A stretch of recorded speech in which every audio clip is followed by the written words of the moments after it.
let's talk about various types of fractures and then how bones heal if it gets damaged or broken.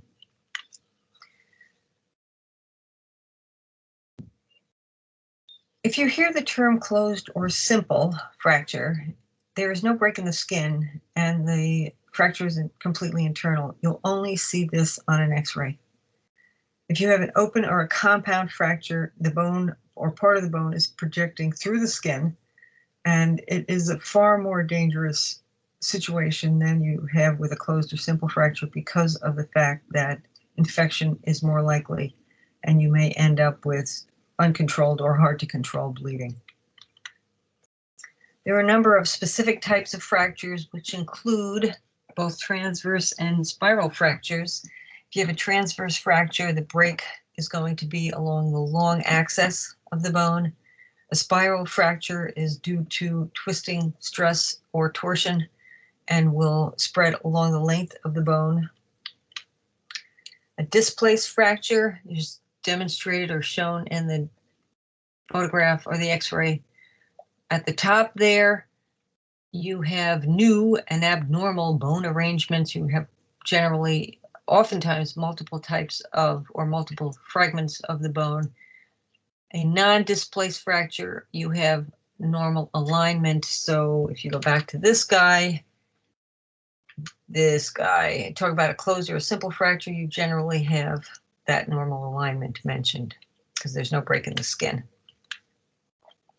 If you have a compression fracture, which is a problem if you have osteoporosis, for example, this can happen due to extreme stress of vertebrae, and again, it is often associated with osteoporosis. Marine stick fracture is generally found in children because the long bones are not fully ossified and you have a greater proportion of collagen than mineral salts. So one side of the shaft gets broken and the other side sort of bends. And let's take a look at this. I added this picture because it shows you a very nice example of a drawing of a green stick fracture. You can see the bone is not completely broken and there is a bend to it. So it got its name because if you take a green twig in the springtime and try and break it, it doesn't break all the way through and part of it bends. A comminuted fracture can be quite dangerous because it's basically the bone is shattered and you're going to have multiple fragments. It's very hard to heal, definitely very hard to repair. I'm sure you've all heard of stress fractures if you have not had one.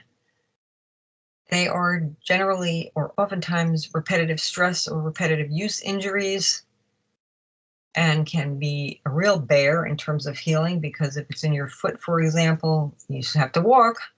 So you end up wearing a boot or using one of those little scooters, etc.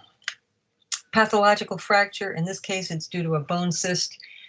Generally happens in cancerous conditions like osteosarcoma, where basically the bone matrix is eaten away and the bone cannot bear any stress or undergo any stress or torsion or tension. Otherwise, it'll break, it'll fracture like that. So how do bones heal? Let's talk about it. There are a couple of steps that you need to know. And the very first step is the formation of a hematoma. You're going to have a large blood clot that is going to close the injured vessels associated with that broken bone. And it develops quite quickly, actually, within just a few hours. So that fracture hematoma will form, and then you will have callus formation. You'll have an internal and an external callus, but if you know callus formation, I'll be perfectly happy. So the internal callus is basically a network of spongy bone, which is going to help pull those inner edges of the fracture together. That external callus is going to be composed of both cartilage and bone. And it's going to stabilize those outer edges around the fracture. And you will see in that last picture on the far right, tends to be a little bit larger in diameter than the actual bone. but the osteoclasts will whittle that away until it looks like the original bone. You do have the formation of spongy bone next. That cartilage of your external callus is going to get replaced by spongy bone. The bone fragments and any dead bone will be removed by the, you got it, osteoclasts, and replaced by osteoblasts. And the ends of the fracture will be held quite firmly in place. And then that spongy bone gets replaced by compact bone.